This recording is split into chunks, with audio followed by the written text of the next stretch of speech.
Okay. So, wait, what? I don't know what's going on. Melanie, it has you showing front and center on my screen. Do you see? I don't know if you guys see that. Oh, maybe because I don't know. I've never tried to record. Oh, now it's Meaghan. This is new for me, guys. Myself. Yeah, this is new for me. So I guess when someone's talking, maybe if we do mute ourselves so that it shows that person, I don't know.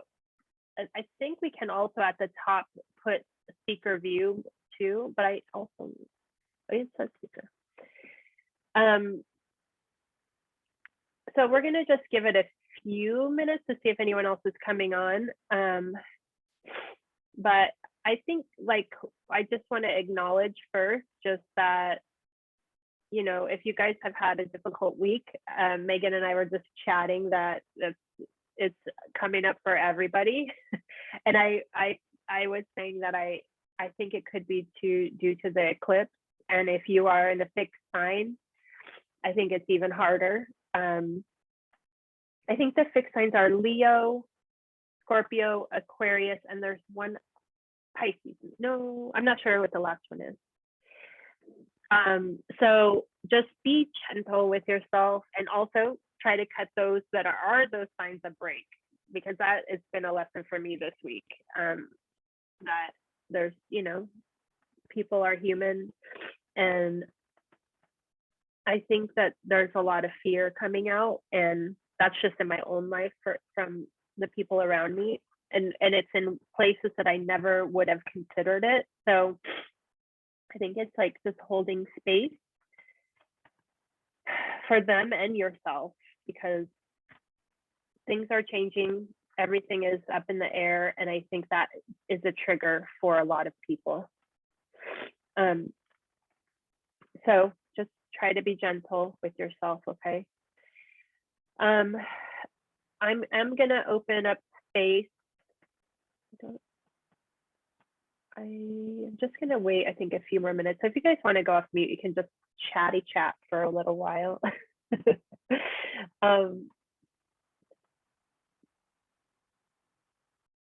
Oh, I also asked Meaghan, and she agreed that I can share her rapeh video to the YouTube channel. So I'm going to be doing that. I hope everyone is okay with it, because I think it's definitely, number one, was an amazing experience, but also, like, I think we feel the love between the people that were able to make the call, and then when others are at that space of ready to embrace rapeh, they'll have it as a tool, you know. And I think that that's important, other than searching and trying to find someone that is explaining it. And honestly, Meaghan, you explained it better than I have seen on YouTube. So like, that is incredibly sweet of you, because seriously, as soon as we were done, imposter syndrome like assaulted me, and I was like, oh my gosh, like, I hope this was good. And I feel like, you know, all of the things came up. But I also just want to put it out there for any of you also on the call, if anyone else wants to sit with it in space, because that watching a video obviously by yourself is still different and intimidating. So if any of you want to do a sit, I am more than willing to just contact me, and we can set up a time to do that again, so that we can hold space together that way. So yeah, that would be great. But also, like, for example, I didn't even know that there were different breaths. So that was something new that I had never heard. So you definitely were not an imposter, I feel like. Thank you. Yeah, I felt like, wow. And then also, that day I was having trouble with my rapeh, and I've been having trouble with that one since I got it. But I had given my original one to my friend that I met in Costa Rica, and it blocks. It doesn't have airflow through it. And then yesterday I got an email from that, I forget what it's called, Anthionation, I think. Yeah. And And I ended up buying one that's made out of serpentine, and I'm so excited because I got the crystal condor, or the condor, which also I just got this from Peru. It's a little carving of the crystal condor. It's hard to see. It's beautiful. If I turn this off. Yeah. So and what the reviews are, what they said about the actual stone is that there is no connection point, so it just flows through, and it's a much stronger blow. It's almost like someone else administering it to you. Have you experienced the stone crepe? We have a stone tepi, which is amazing. And when Eric gives me a soplata, which is that's the breath when someone else supplies you, it's a soplata. It is like, I wish I could give myself that administration, because when he does it to me, it is so perfect. It's a whoop, and it's just like bing, smooth. Bing. Yep. Like that's so right. good. When So I've only had one time someone administer to me, and that was in Costa Rica, and it was the best experience, which I was terrified of, because you're giving up the control to someone else. Right. But feeling their energy come in, and it was like the most gentle, loving experience that I had. I was like shocked at how amazing it was. So I'm excited to hear how your stone crepe is. Yeah, for sure. Okay, well, I no one else has come in, so I'm just gonna open up space, and then we can start talking. Okay, so I'm gonna first just do some Palo Santo.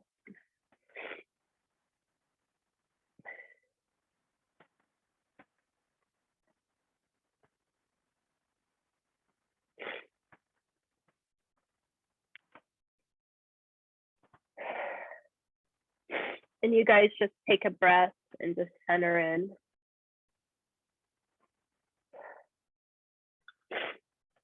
And excuse my nose. To the winds of the east and the element of air, come. Show me what it is to live from the place of the rising sun. Show me what it is to live with impeccable vision for life, and show me the big picture and how to anchor that into my life. Great snake, mighty serpent, Apu Giza, Humpway, Humpway, Humpway. Teach me what it is to feel awakened in my magic and creative potential. Aho. To the winds of the south and the great fires of transformation, come. Show me what it is to shed my past, to let it go completely, and to step freely into my path of beauty. Great wolf, mighty puma, Apu Sedona, Humpway, Humpway, Humpway. Teach me what it is to have freedom from my past fears and anxieties, shedding them and being in deep relationship with my physical instincts and Mother Earth. To the winds of the west and the element of water, come. Show me what it is to embody the fluidity and power of my emotions. Show me what it is to be fearless, protect this medicine space, and show me the way beyond death. Great elephant, crystal condor, Apu Shasta, Humpway, Humpway, Humpway. Teach me what it is to understand and nurture myself before reaching out to help others. Aho. To the winds of the north and the fertile element of earth, come. Ancestors, grandmothers, grandfathers, ancient ones. Show me the magical, mythical journey possible here upon the earth. Great owl, beautiful hummingbird, Apu Borobudur, Humpway, Humpway, Humpway. Teach me what it is to have the ability to see and understand what others are not yet ready to. Mother Earth, my sweet, sweet mother, we've gathered for the healing of all of your children, the stone people, the plant people, the four-legged, the two-legged, the creepy crawlers, the fin, the furred, the winged ones, all of our relations. Father, Sun, Grandmother, Moon, Star Nations, you who are known by 1,000 names, and you who are the unnameable one. Thank you for bringing us together today to sing the song of life. Cosmic Father Time, Cosmic Mother Space, aho. And then if you guys want to just open up your 8th chakra around you, just feel it in. And I'm sorry again for my notes. So we had a couple topics come up. Excuse me. And I think we all know each other here, so I'm not going to go through that process again. But as new people join, I will ask them to introduce themselves and share a little bit about themselves. But I think we all met last week, so let's just continue. I don't think I can see all of you. I'm sorry. Let me change my view. Gallery, that's better. Okay. Okay. So what I want to talk about first, so as you guys know, because we're all in communication, is that we're going to skip the 12 chakras for now, because I have to do some more, I guess, digging into and finding out what the records say. But it is so interesting, the coincidence of that, and I am excited to understand more about it for sure. And I think it's amazing if you guys each do what Sherry had said and really start meditating on what do you believe that you're here to contribute? You know, of those chakras, where do you feel the most called to? Because what Meaghan had said in her email to me was that in that story that I shared where I went into that store and someone made this tone with their mouth, and then all of a sudden everybody turned towards that tone and started doing the same tone. She said, what if that was you're the throat and you're the call of the tone, and everybody else, it turned them on to their gifts or their part of it. And I was like, I mean, I didn't think of it that way, but for sure it's like it makes sense. So I do think there is something to that, and I do think that each of the portals is through a chakra, and I am only one piece of it. And I mean, I've said that, you know, many times. So I think that we all are here to hold the space of that for sure.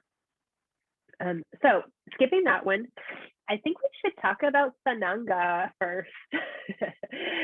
So I have shared my experience with Sananga. So I'm going to let you guys chime in, because it seems like everybody's kind of on that space now of being open to Sananga and the medicines of it, and I think they're looking for other people's experiences. So who wants to go first?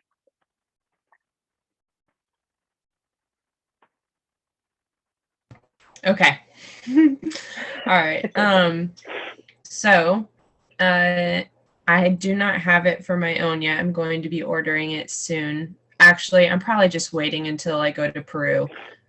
Eric and I will be going to Peru July 16th to work with combo, and then whatever else comes our way, which I'm sure will be some other medicines as well. But in my experience with Sananga, you can definitely get different strengths. That is a thing. The way it's stored properly will also affect its potency and strength. So that's important just on a practical level, that you obviously get it from a good source, and then that you store it properly in the fridge. But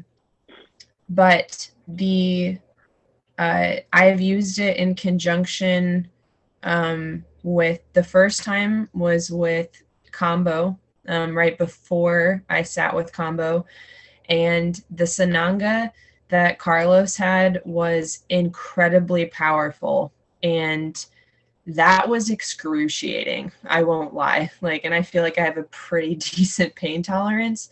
But I was lying down and he put the drops in the corners of my eye. And then what you're supposed to do is blink to administer the medicine into your eyes. And to blink, to knowingly open the pain door, because you're safe until you open your eyes. So that in and of itself, I've got goosebumps all over my body, but that in and of itself is, you're just I know I have to go into the pain cave. When are you ready? And as soon as you blink, it's just fire, acid. I just want to paint the most real picture so that people who haven't done it aren't surprised or shocked. it is not going to hurt you in any way. In fact, a lot of people have used it to heal and cure eye diseases of the eye, or things like nearsightedness, farsightedness, all kinds of things. It's actually really fascinating. But yeah, that first experience, it lasted for several minutes, and it was just like being in a labor pain. So I had Jack totally natural, and it's like being in a labor pain without it stopping for several minutes. And you're just like, it's just pain, pain, pain, pain. And you just have to breathe. Like, you just have to tell you, there's so much time for you to mentally engage with yourself and talk yourself down. You're like, are you going to sit here and freak out? Or because you freaking out is not going to help this go by any faster. It's not going to change it. So since you're here, like, since you're in the fire, what can you do? What tools do you have to navigate through this time? You can flail, or you can try to calm yourself with your breath or with your attention. So it is like, whew, such a powerful way to harness your mind, and to really get a hold of yourself, and take the reins back when your ego is like flipping out. So that strong one lasted for several minutes.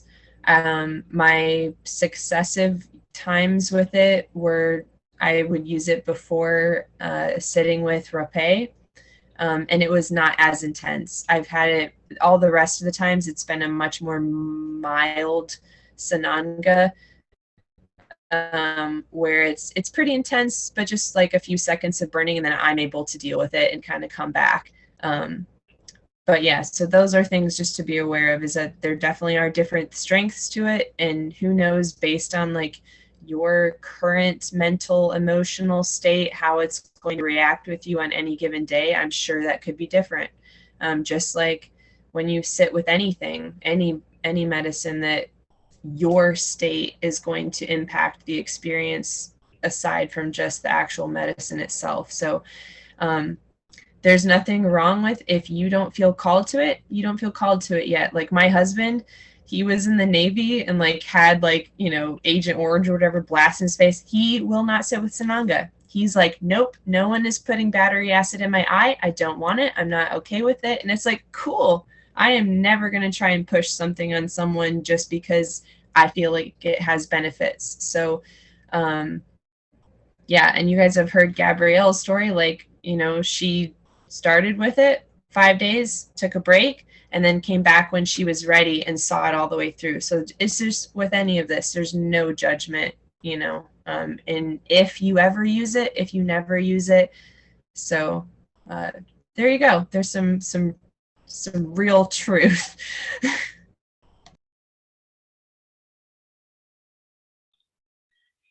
So I've had a hard, long week, and it came in the mail yesterday, and I got super excited about doing it. And then I thought, okay, no, wait, I'm not sure if I should do this or the rapeh first. But I was, until you guys talked about rapeh last week, I was ready to do the Sananga. So they just happened to, yeah. So does it matter like where you're at, like feeling wise? I would think if you're ready, then you're feeling ready. And I would personally sit with Sananga before rapeh. So it kind of clears you out, because that's very turbulent. And then rapeh to kind of help ground you back into your energy. That's just my opinion, though. For me, Sananga is way more difficult to get through than rapeh. So but I didn't buy them at the same time. So I did rapeh for many months before I started with Sananga. But if you're brave, yeah, if you can get in there with both, and like Meaghan said, you're gonna know if it's right for you or you need a break. And knowing that energy is it's going to be intense regardless if you're ready or not ready, because it's moving energy out of you. And I think kind of if I would have known more back when I first started it, maybe I would have stayed with it the first attempt of the Dieta, but I was like, this is insane. I just can't. So I think this group, and even like having people to talk to about each day as you go through it, because what I noticed in the beginning first week, it's just pain. It doesn't really, you don't feel like something's happening, and it's not until like the second week, like for me it was like the second week midpoint, so kind of further in, that then I was like, whoa, yeah, I definitely know what's happening, and things started changing, not only with that but in my life, and I started seeing things differently. So I wonder if like the first like week or so is just bringing out the energy that doesn't serve you anymore. You don't realize maybe on a mental level what's happening. It's just resistance, and the only way through it is to let go. But understand, like what Meaghan said, it literally feels like you're putting acid in your eyes, but you're not, and it's not. But that's what your ego is going to tell you, and you're going to be like, why am I doing this to myself?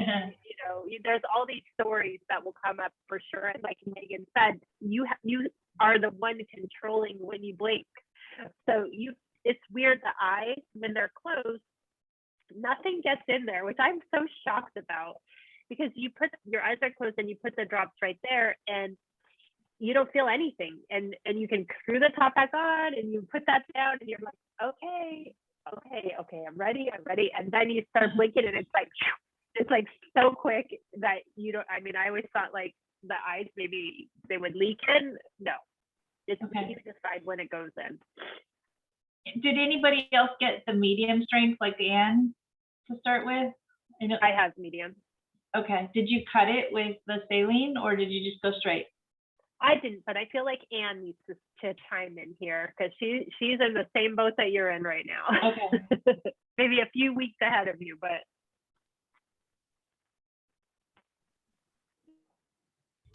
Okay. I'm laughing because I just realized you guys said to do this. That you guys say you put it in and then you open your eyes. I put it in like I'm putting in eye drops. So I open up my eyes and drop it in. So it is instant pepper spray in my eye. Okay, so it is jump, scream, burn, baby. I'm doing the okay, yes. What is the intention? I am good. I am releasing everything I need to release, and that's only on one eye. And then it's an instant, let's get to the next eye. So I'm laughing when you guys say you put it and then you open the eyes, because I'm going, that's not how I've been playing the game.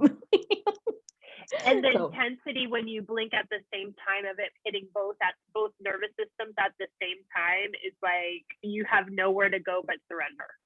You can't, like, it's not like, okay, I can tolerate it on one side. It's like boom, and you have to surrender to it. Okay.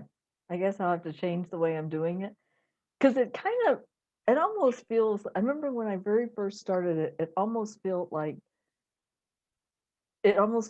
my face was burning a little bit. It was like part of my face felt like it was a little bit tender, but I have very sensitive skin anyway. I did dilute You're it. saying that the drops actually touched your skin, not they got more than Well, just your eyes? Yeah. Like when I'm trying to squirt it in my eye and it missed, and then maybe it hit a cheek. Yeah. It felt like it, it hurt. I mean, a little bit. Just a smidgen. And as far as, like I said, I have my intention of I am trying to release, and so all I keep saying is, let me get rid of whatever I'm trying to get rid of. Let's release what's got to get released. And it's just that major breathing, get rid of whatever needs to be released. And that's all I keep telling to myself. Now, for the past 3 to 4 days, and I mean, I've been doing this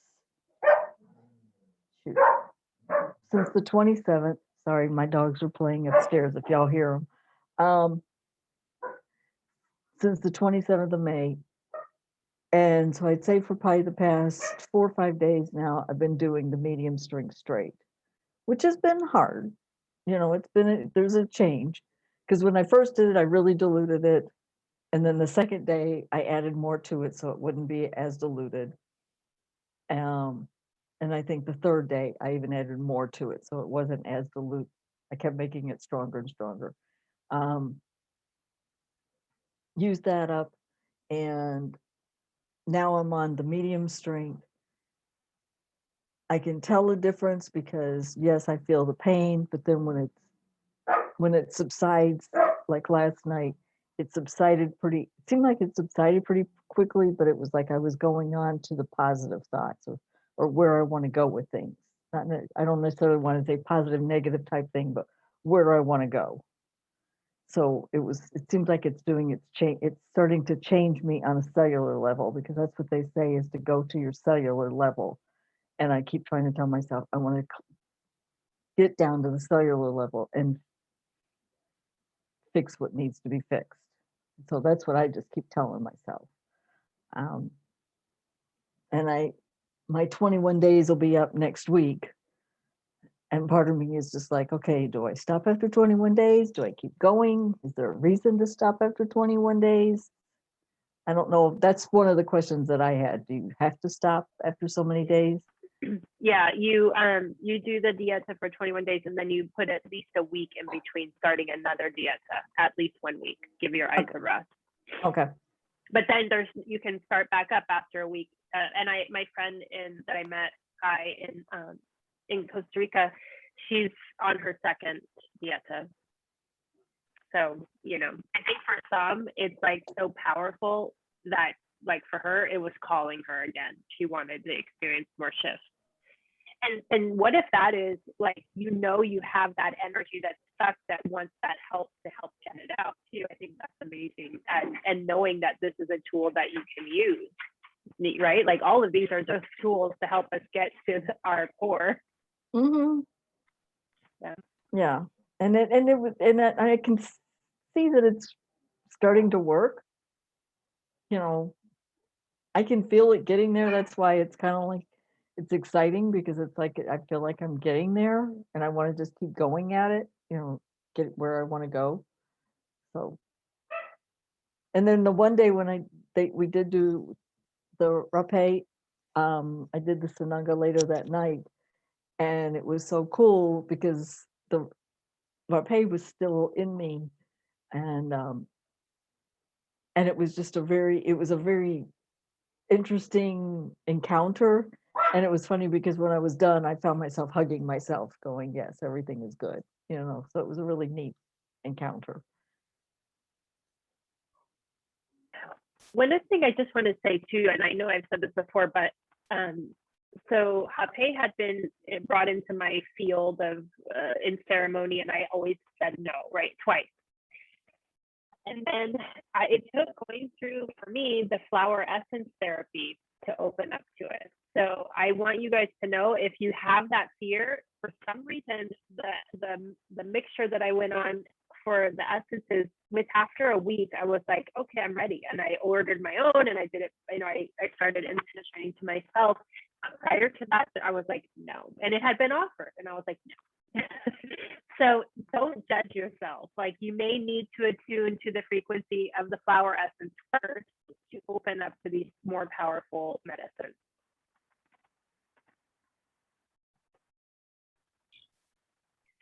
I did mine too, and I did the gentle. I started with that because I felt like I don't want to put anything in my eyes.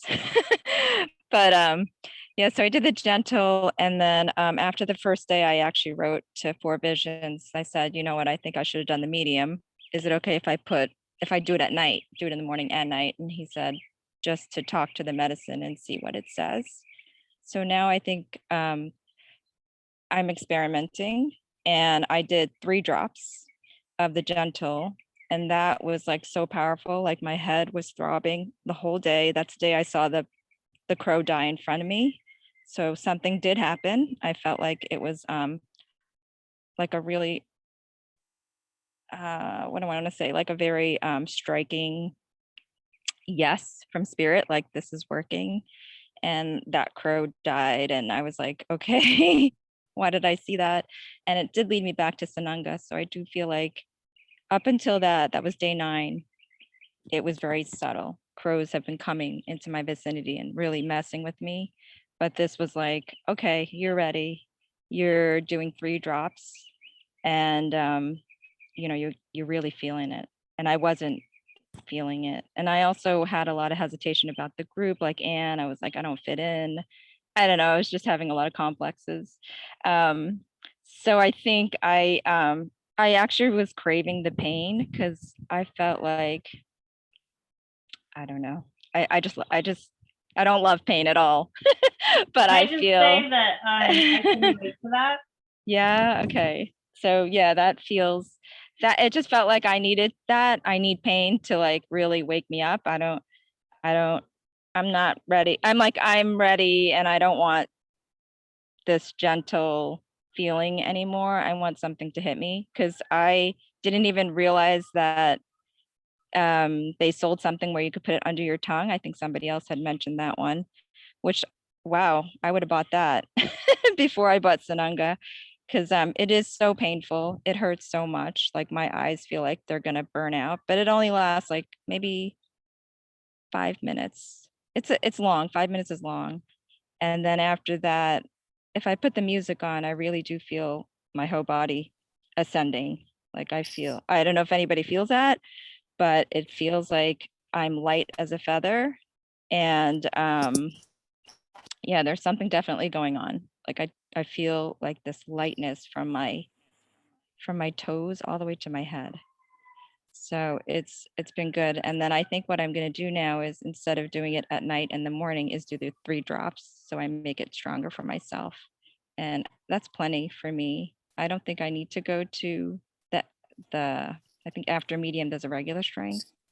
Maybe I will get there, but and I'm also not doing it every day. I'm also leaning into how I feel, which I'm trying to talk to the medicine and see what it says to me. So I think that was good advice from Four Visions because they said have a relationship with it because the guilt came in like day 3. I was like, I'm going to stop. And then I felt guilty. And that was just negative. I felt to myself. That wasn't fair to myself. So I think it's okay. You don't need to do 21 days straight if you don't feel it. There's nothing wrong with stopping 3 days, feeling into it. I felt the 3 days. And then after 3 days, I felt like I needed to stop to process it. And that was the most important time, actually, not the days that I took it. It was the days that I stopped and thought about, well, why am I doing this? What is it telling me? And then I heard Meaghan's ceremony. So I took the Sananga and took it a little further. I really thank you for that because that made me feel like there was one step missing in my Sananga ceremony. I really felt like I love honoring the medicine. So I felt like putting that same ceremony that you do to rapeh into Sananga really escalated, the bond that I have. It's like a friend now. So I feel like that was really good to show me that for Sananga. So when I started up again, I took it to my heart, to my third eye, and then, around my head. And I felt like it really was like a being more than like, these harmful drops or like these crazy, crazy drops. So maybe just looking at it with more love, it felt good. It felt right. So thank you. I just heard on the podcast that we probably all or some of us listened to, the spirit speakers on the shamanic medicine one, when they were talking about medicines that have an animal origin or a plant origin and just the differences between those and between like chemical compounds.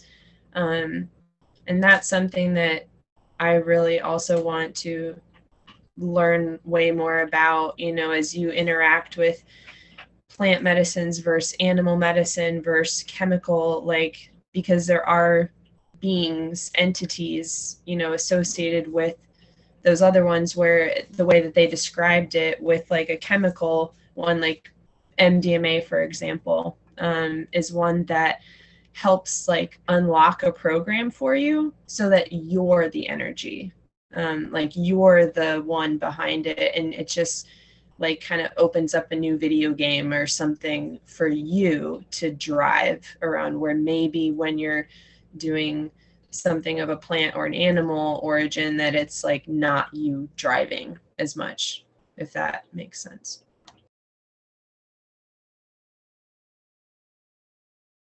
I love that, like surrendering to the energy of what plant you're communing with, because I mean, for me in ayahuasca, I was shown that we are it. Like obviously we are Aya, we call ourselves to it, but at the same time, it's training that vibration back into your being and allowing that relationship to, in a way, elevate your vibration. I'm gonna mute. Okay, they stopped. Yeah, I love that, and I love that you listened to the vibration and felt into what your body could handle at the time. Where me, at the 5th day, I was like how you said, I felt like I failed, and then I was done with it, right? And I was like putting it back in the fridge. I'm not touching it. And it took a friend to really convince me to give it another go. But it was because I did have a judgment for sure on not being able to do it. So that's really beautiful to share. And before we move on, you guys, I really want to introduce Kat, who's here. We haven't met her before in person, and she's from Australia. Oh, I hope she's not frozen. She looks like she might be frozen. Are you there, Kat? Hi, everyone. Oh, whoops. Oh, let me see. Hold on. How did it go? There we go. There you go. Hi. Am I frozen? Hi. Hi, everyone. Hi. So, Apologies for being late, everybody. Oh, it's okay. I mean, you're on a completely different time zone than the rest of us, so I totally understand. But so this is what we did.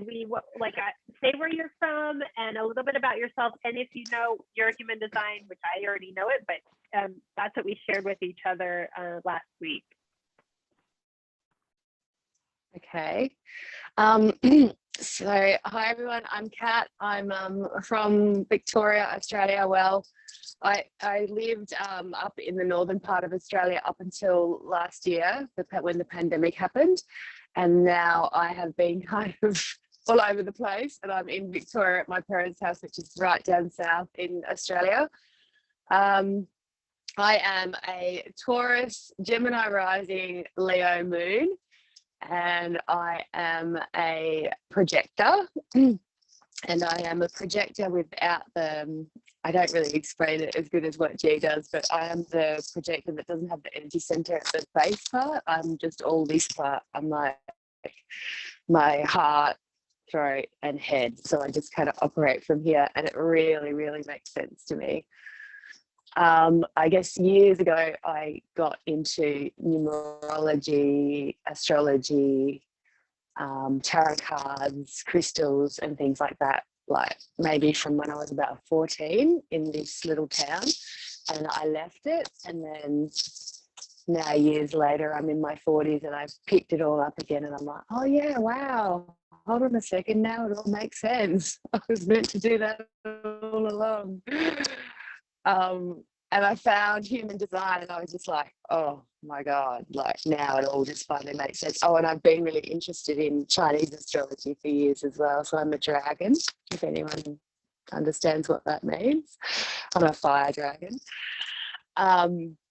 Yeah, so I just love all that stuff, and I just always feel like there's something more, and I'm forever searching, you know, that sort of thing, and just to consume more. Like I'm just inhaling it at the moment. So I'm super excited to meet all you guys. There's something inside me that feels like my soul already knows you guys. Oh, I think I'm going to get a bit teary. And I'm like, oh, I found them. I found them. So yeah, thank you so much for inviting me. And yeah, I'm really looking forward to sharing with you guys. Yeah. Thank you, Kat. Thank you I'll so mute much. myself. So we were just talking about Sananga when you came in, and we're just kind of, because I know we're each being called or being open to the idea of Sananga and also rapeh, which you missed. I'm going to put the video that Meaghan did on the YouTube channel so that other people can also listen to it. But I think you said you didn't know if you were able to get the medicines in Australia. I think I remember you saying that.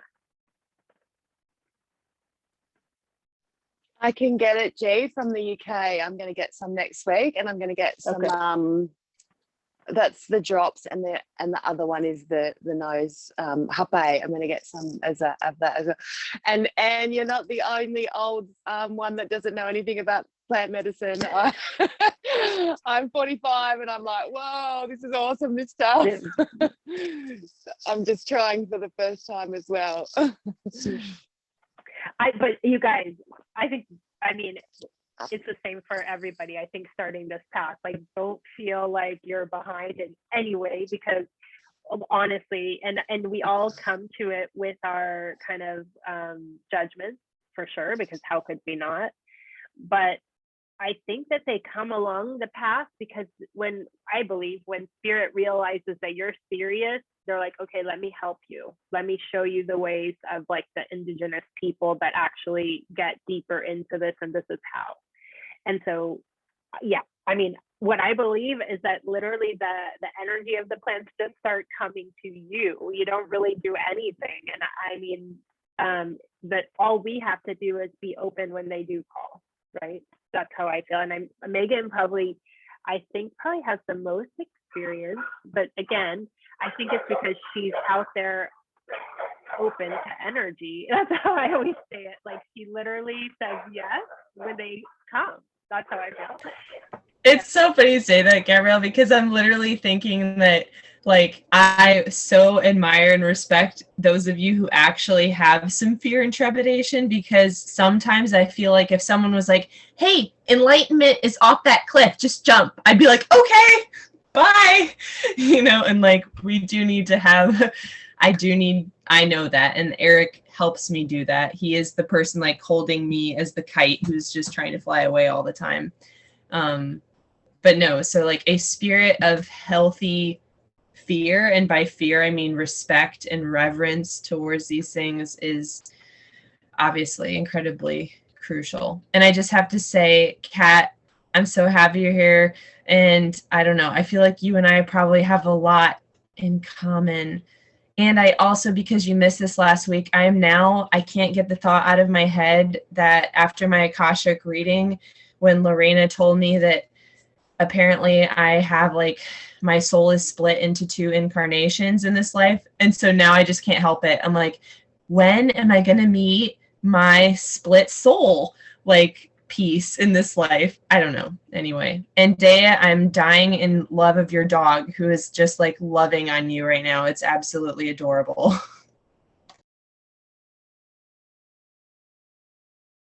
I saw your face when Kat came on. I saw that recognition.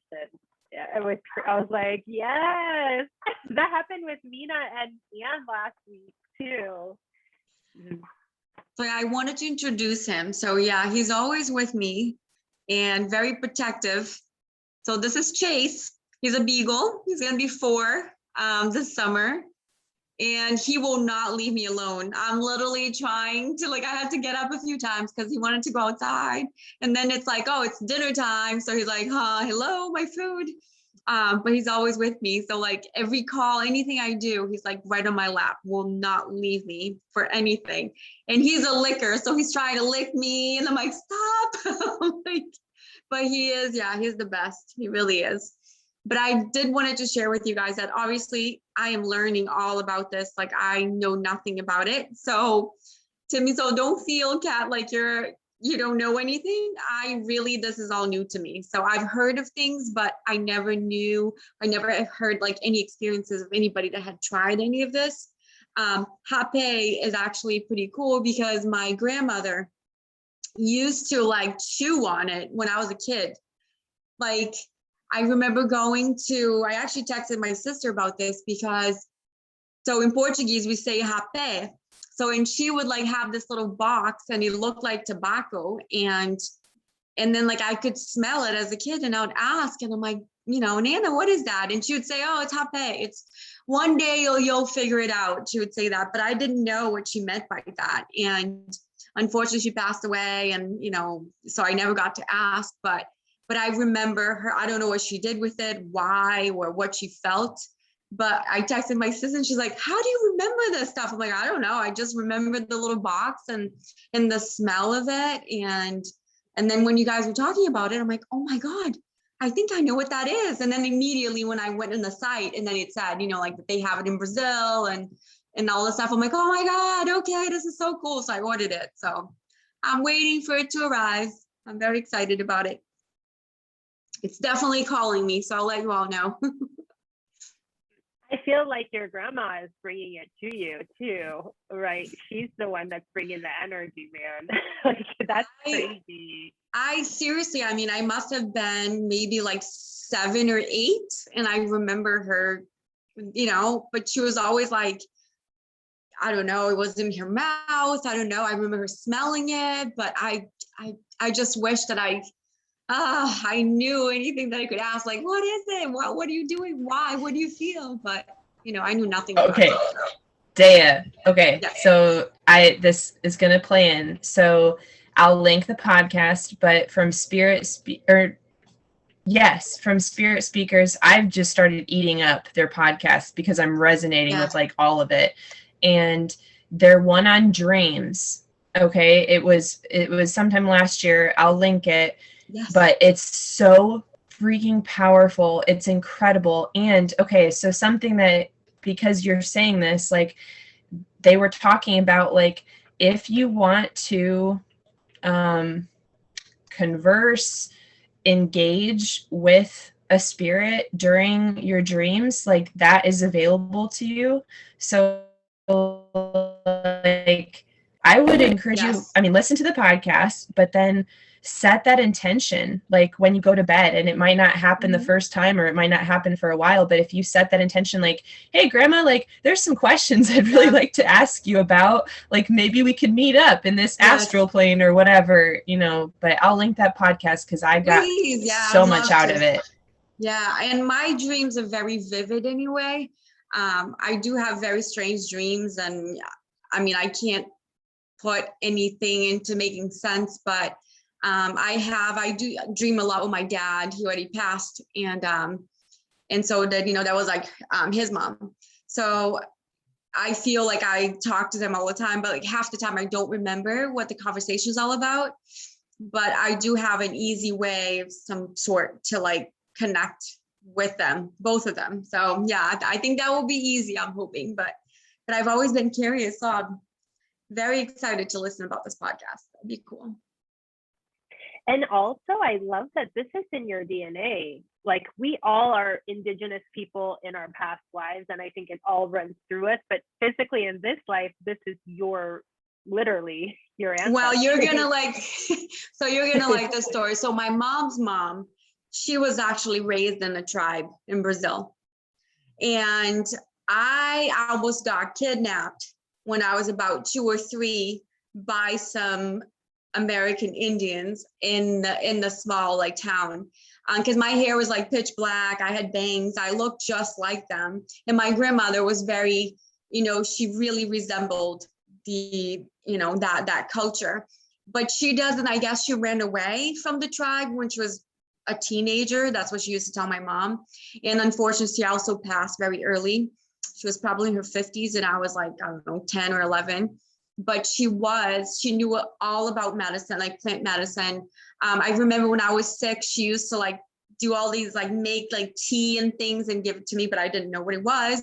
But she would tell stories of how in a tribe, what they used to do, and singing and dancing. But yeah, and she looked just like them. So as a little kid, I guess I looked just like her, and I almost got kidnapped by one of the tribes. So yeah, and but I don't know, my sister wants to do the DNA testing, and we've been talking about it for a couple of years, just to see, like, I don't know exactly where we came from, but I know that my grandmother was definitely a Native American. So that is pretty cool. That is like so special though too. Yeah. And you know, when I was in Costa Rica, the brew that we did was from Brazil. So they sang the Icaros in Portuguese the whole time. It was just, and one of my very best friends is from Brazil, and she obviously still lives there, but we met in Italy. And so I was always around her when I lived in Europe, and so I know a lot of the Portuguese food and the language. Oh, it's And so so- good. Yeah, and so I after I experienced it, I watched that, I was like, have you done this? And she's like, no, because it's like the Amazon. Like Yes. there's a lot of stereotypes around, is it even safe to go into the Amazon to do this? And Mhm. it's funny because like if she comes visiting me, she probably would do it here before she would do it there, because Yeah. she said like it's so dangerous there right now that they no. But Yeah. yeah, it's like everything is like a full circle for sure. I feel that. I love it. So yeah, I mean, all of these medicines, I think they're coming up to us for help. Like I said, I think all of them are here to help us, and it's just, can we get out of our ego space to embrace them? You know. Yeah, Gee, I'd just like to comment too. Is it Dia? Am I saying that right? So my Dia? name is, yeah, well, so that's my nickname for Andrea. So you can call me Andrea, Oh, Andy, Drea. Deia if you Okay. want, Drea. I don't care. I don't Drea. mind. Yeah, you can call me that. That's fine. I have a similar Indigenous background, like I'm Aboriginal and Australian. So my That's so grandmother cool. on my grandmother on my mum's side, was Indigenous. Oh well, yeah, she's passed away now.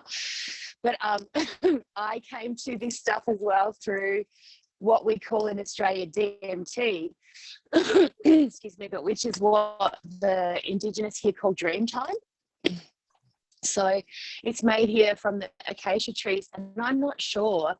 Maybe Meaghan might be able to might know about this stuff, but the frog, the Cambo, I think might be similar. And I've smoked the DMT stuff for years, but we always just thought it was natural, you know. Yeah, and I always thought, oh, it's okay because my ancestors used to do this. You know, like Love it. yeah, so I just sort of I just thought I'd throw that in there. Like I feel like it sort of fits somehow with the, you know, it's the plant medicine and how it all goes back to your roots. Yeah. Yeah, There's some very compelling stuff about psychedelics and Christianity, like, you know, the acacia, like that's referenced in the Bible all over the place. And it is my personal opinion that I think a lot of what's in the Bible was psychedelically influenced through things, mushrooms, acacia, you know, who knows? But I definitely think it's not something I'm interested enough to go read the book on it right now. But because I don't need convincing, I'm kind of yeah, of course, probably Moses and the burning bush was some psychedelic trip, probably. But anyway. I just want to say, because I typed into the episode that I put out this week, is we are supposed to think for ourselves, but we've been conditioned to be on everyone else's energy thread so that we don't think for ourselves. And that came through Aya. I didn't realize that I know I always am looking for the next thing to do, but I didn't realize how toxic it is and how it keeps you from your purpose and why you're here. Is that we don't, let's say the people that started religion, if they were using these medicines, of course they're going to say it's bad for everybody else because they want followers. And even if you think about influencers, it's not like they're thinking that they're harming you, but they are, because they're taking your energy to grow their energy, literally. So unless you're involved in some way where there's an exchange, I don't think it's meant there is no growth for you. And even in this this group of chatting, which actually goes into the next question, is how what are the ways that we can lean on each other to strengthen our gifts? And that to me is like the biggest thing. Like this group is all for us to grow and go into the fear space. Like, you know, I was not somebody that normally would be sharing my life like this, but I got pushed. And I think the deeper you get into the spiritual path, you realize it's not your personality's decision in a way. And even today I was thinking like, I feel like shit, I'm sick. But I know, I was like, okay, ego, you need to take a step back. I know you're struggling and I know you want more energy than normal, but I'm not going to let you win today. And I think we all are human. We all have these things. And it's like, I think these chats every week are going to really help to realize that we all are going through it. There's no one person that is any further than the other. We just are on the journey. And I think, like, at least what I feel is that we're supposed to help each other on that journey, and that's it. And realize you're not alone, because then it makes it easier to hold these hands and go forward together. So, yeah. So what do you guys think? What are ways that we can lean on each other other than the chat? I know we have the WhatsApp group, which I feel like also has taken on a life of its own, which I just love. Is there any way else? Oh, well, actually, because Meaghan, this is Meaghan's question. She offered this week tarot card readings, and that I think put her, and you and Andrea, you had a reading with her, right? Which created a connection and an energy point that then it strengthens that bond. And you heard her say it opened up her to see herself in a way that she was afraid to, right? And I think that. Oh, go ahead. No, go ahead. That's okay. I think I was just going to share a little bit of because she told me that she was not feeling so confident because, and I can share with you guys what part of my questioning was, which has been a struggle for me. So there's myself and my sister, who's younger than I am. We're almost 6 years apart. My sister she's planning a wedding for next January. It's been postponed like 3 times because of COVID. And so when she got engaged was almost 2 years ago. I had a really hard time with it because I'm the oldest sister, right? So you have this idea that, okay, I'm supposed to grow up, get married, have kids. And that has always been my dream, to get married and have, like, I don't know, 3-4 kids. And I had that. I thought that by 25, I would have all that. That was my biggest dream. Never even thought about college or career.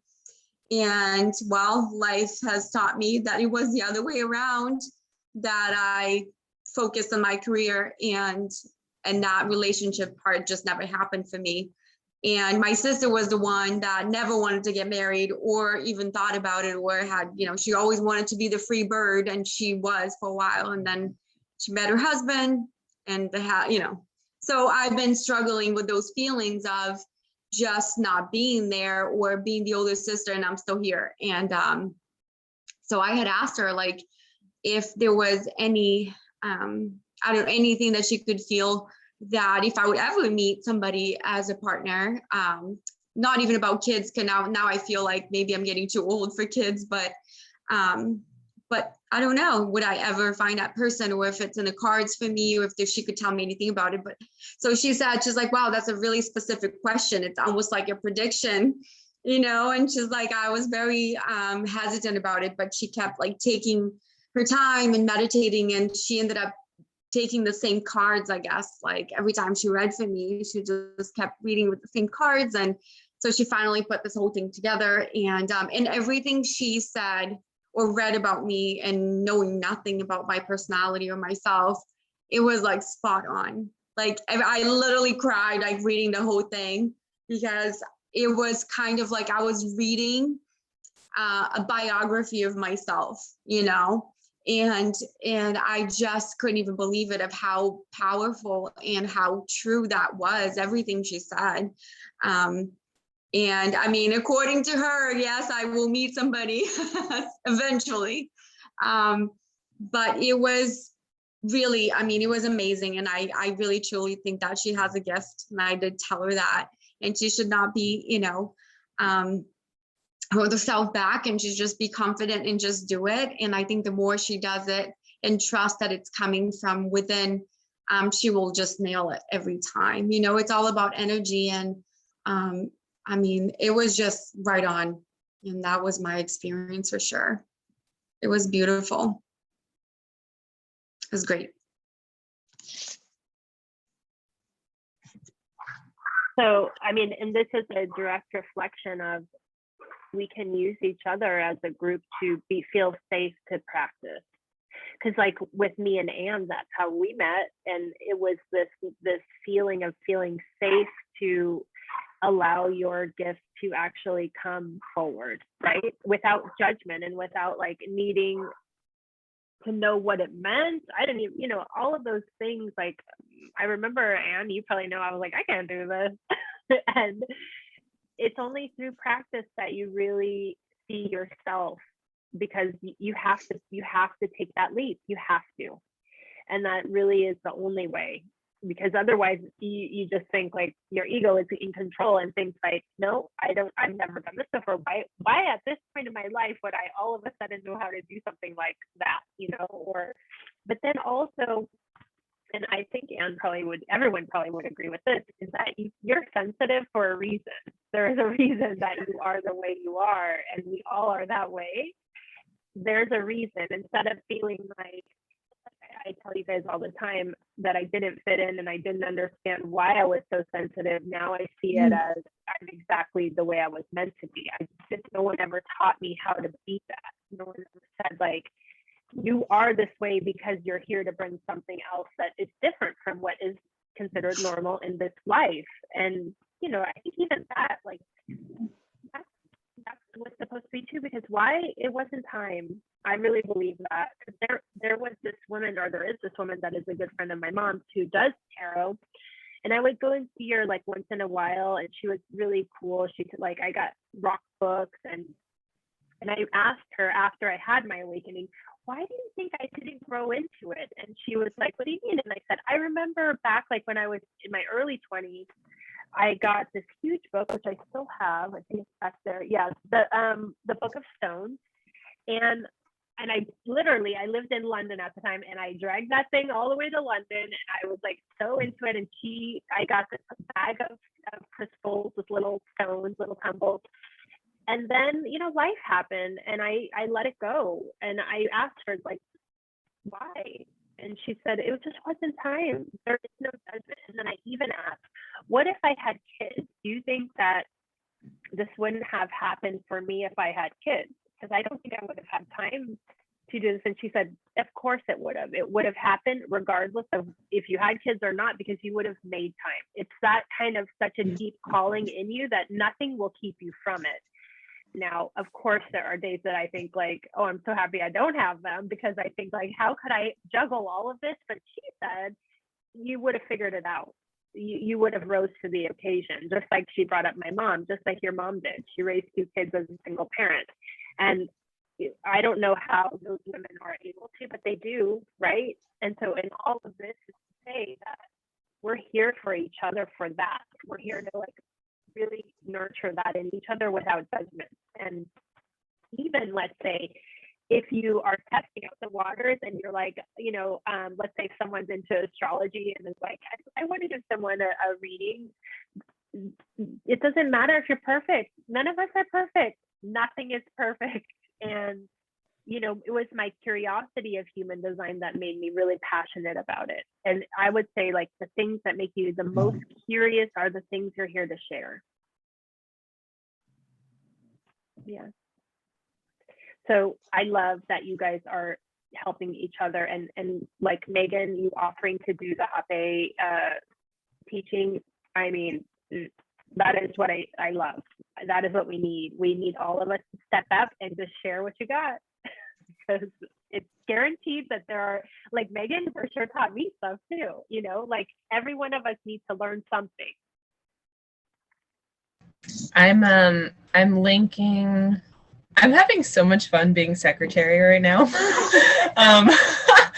So I'm linking another podcast from Lorna and Lucia from the Soul Tribe about our personal journey, for those of you who haven't listened to it, because that one is all what Gabrielle's just been talking about, where like they talk about because, and this really hits for me, is about like Lorraine and Lucia didn't just like wake up able to access their Akashic records and do readings, you know, and they talk about the process of really developing that skill, you know, honing their craft, and that was the way that they shared was not information that was fun for me to hear, because Lorena talked about that there was a lot of questioning early on. There's so much, is this me? Is this my ego? Am I getting it right? Am I making this up?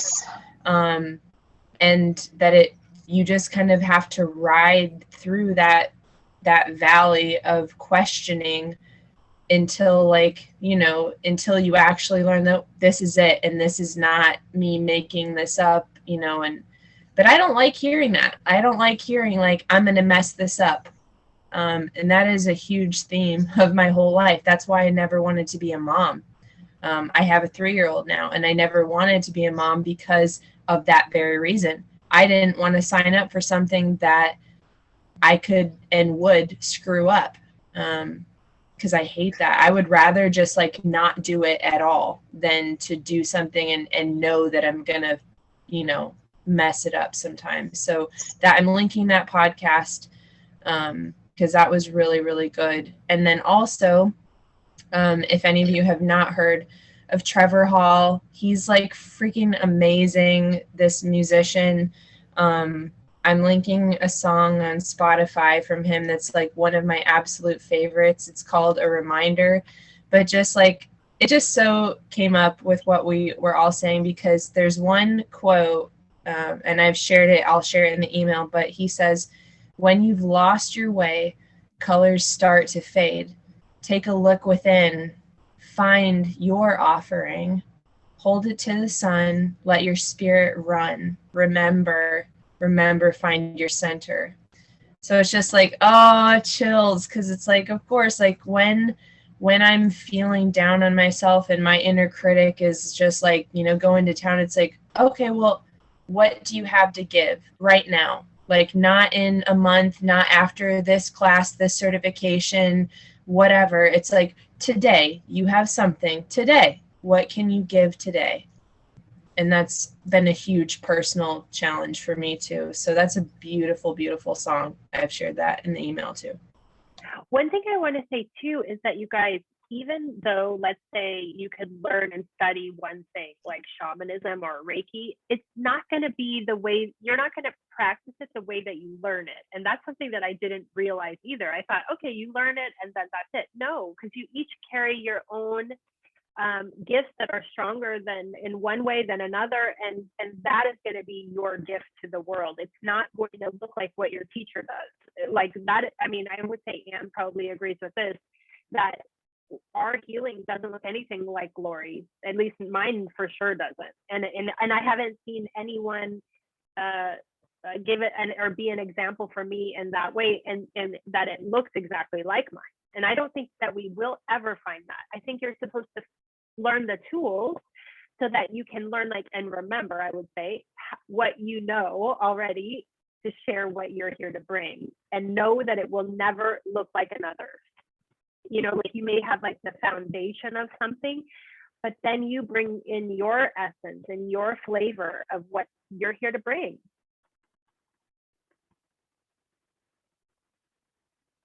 Yeah. Okay, so I do want to also touch on spirit animals today, because obviously Susan had an experience this week that is pretty dramatic. And Susan, do you want to share what happened again more? Because I think it's so important. And I want to say too, the feeling that I get is this is going to keep happening more and more, because I think that it is literally the animals and the birds showing up for us. Mm-hmm. Even though it's scary, like, it's actually the exact opposite. So yeah, completely. I was totally terrified. I told you the crows were kind of haunting me when I started Sananga, and I always associate crows with death, just because it's the way we see it in the Western world. and this crow showed up. It was a baby crow. I knew this, it wasn't like a, there was something different. The feathers weren't fully formed, and it was limping around one day. And then I have a dog, and the dog kind of like ran after it, and I screamed, "No, don't!" And then it stopped, and it sat there, and then it hobbled away. And I was calling, I was gonna try and rescue it, but it went away. Then the very next day, I was driving into the driveway, and I don't know why, I had a really weird feeling, and the bird looked like, it was the same bird. It was on the side of the driveway, and it had its head down, and so I thought it was dead. So I went to go get a shovel, and I said, I'll just bury it. And it woke up. I went to bury it, and it woke up, and it hobbled away into the street in front of my neighbor's car. So I called my neighbor, and I said, "Don't move your car. There's a half, it looks like an injured baby bird, crow, behind your car." And she said, "Oh, I'm not leaving for a while, but do you need a box?" And I said, "Yeah, let's take a box and then we'll move it." And then I called a rescue place near my house, who had been rescuing birds since 1985. And he said, "You can bring it over. We have 20 other baby crows that we could just bring it back to life." And I don't know why, it just felt funny to do that, because the crows kept on, they were crowing at me really loud. And so I called another place. It's called Birds Unlimited, Wild Birds Unlimited. They sell bird supply.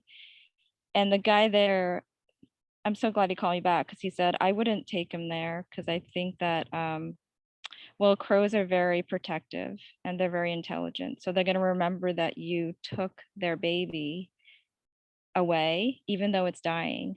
And they're going to do some, they'll probably like come and do something to you.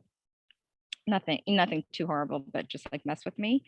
And so I was just like, oh, this is what I needed to hear, because I'm just going to leave it. I'm going to let nature run its course. And eventually it came out of the box. I don't know how it did this. It rolled out of the box underneath my plant, and then it died. So it was just really weird, because it just felt like, it was in my driveway where it didn't want to miss me, like it really wanted me to see it. And then the second thing was, the crows have been haunting me since I got back. I've been traveling, and then now I'm back in California. And I'm just always thinking, why are these crows so loud? So yeah, there's some link between the crow. It must be a spirit animal of mine, or at this time in my life. And so now, ever since that happened, I watched a few videos, and I've since learned it is not a bad omen. It's actually the opposite. It's a very spiritual being, a spiritual animal, hence the color black. It's like a mirror of ourselves, and which is so beautiful. And the fact that it died was a symbol that something is dying in me that I don't need anymore, and that I'm rebirthing. So it was just so powerful. And that was the day the eclipse happened too. So a lot of things happening that day. And then when you talked about the earthquake, I felt that earthquake an hour before it happened. And I started meditating for our group, because I'm like, I don't need to be in an earthquake in COVID, after COVID. This is just not something I need, or anybody needs. And all of a sudden there was super silence, like everything was silent. Birds were silent, everything was silent. That happened the day before I found the bird died in front of me. So there's been a lot of like weird natural events happening that are signs for sure. And then I watched another crow video, because now I'm obsessed with crows.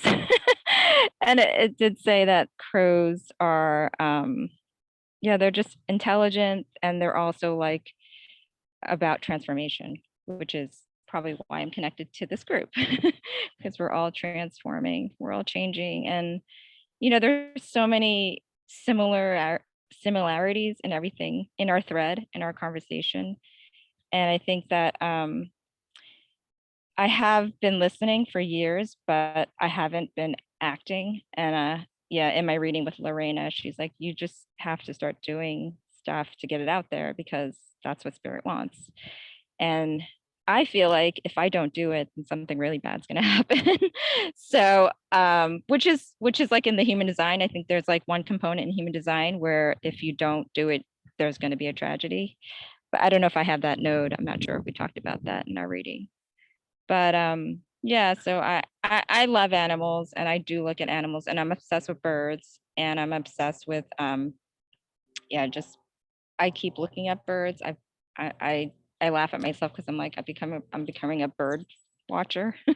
I never even thought I would do that. But today, right before the call, I'm sitting under a tree and there were 2 hummingbirds and then 6 hummingbirds all playing with each other and then a bunch of songbirds. So that's something. I don't know. I feel like, yeah, these animals. Then there's also, what's the other animal that comes into my head? Lions are big. Elephants. There's a lot of animals. And then dogs. I love dogs. This is the card I pulled for today. Oh, there you go. Yeah, I love that. And I love that so much. And maybe we're all lone lions. I feel like a lone lion that just, you know, I feel kind of like that lion, sort of like that just goes by itself. But then when they find their pack, you know, you kind of can be an individual, but then go with the pack when you need to. So anyway, that's my story about the crow. If anybody else has a crow connection, please let me know. I love that. Yeah. Anne, do you want to go? I saw you looking at getting in your book there. Yeah, I definitely have a lot of crow connection. Crow is also my South medicine animal.